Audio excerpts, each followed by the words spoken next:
L'homme ne vivra pas de pain seulement, mais de toute parole qui sort de la bouche de Dieu. Voici votre moment de méditation quotidienne.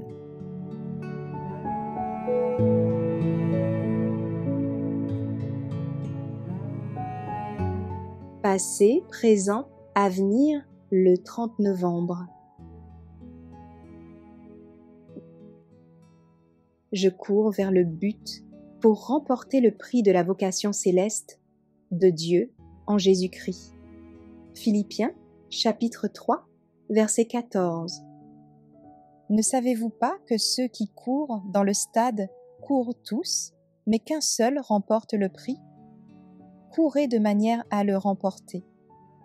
Tous ceux qui combattent s'imposent toute espèce d'abstinence, et ils le font pour obtenir une couronne corruptible. Mais nous, faisons-le pour une couronne incorruptible. 1 Corinthiens chapitre 9, versets 24 et 27. Ceux qui s'engageaient à courir pour remporter les lauriers de la couronne, considérés comme une marque d'honneur, étaient bien modérés en toutes choses pour que leurs muscles, leur cerveau, leur être tout entier soient dans la meilleure forme possible. Un seul recevait le prix. Mais nous pouvons tous participer à la course céleste et être tous gagnants. Cela ne fait absolument aucun doute. Nous devons revêtir les grâces d'en haut et diriger nos regards vers la couronne de l'immortalité. Gardons présent à notre esprit le modèle divin et pensons à l'humble vie de renoncement de notre Seigneur. Tandis que nous cherchons à imiter le Christ, les yeux fixés sur le prix, nous pouvons avec assurance participer à la course.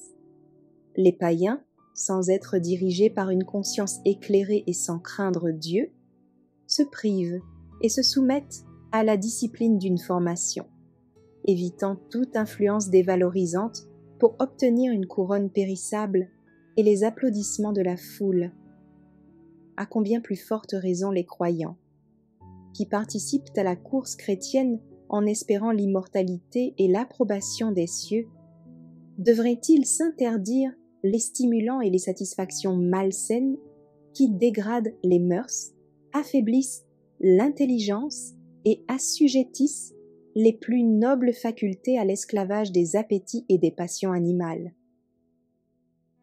Dieu et les anges célestes observent avec grand intérêt le renoncement, le sacrifice et les efforts désespérés de ceux qui participent à la course chrétienne.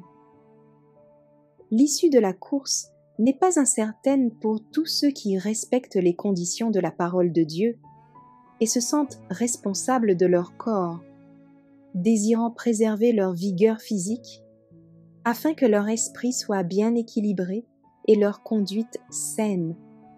Tous peuvent gagner le prix, triompher et porter la couronne de gloire immortelle qui ne se flétrit point.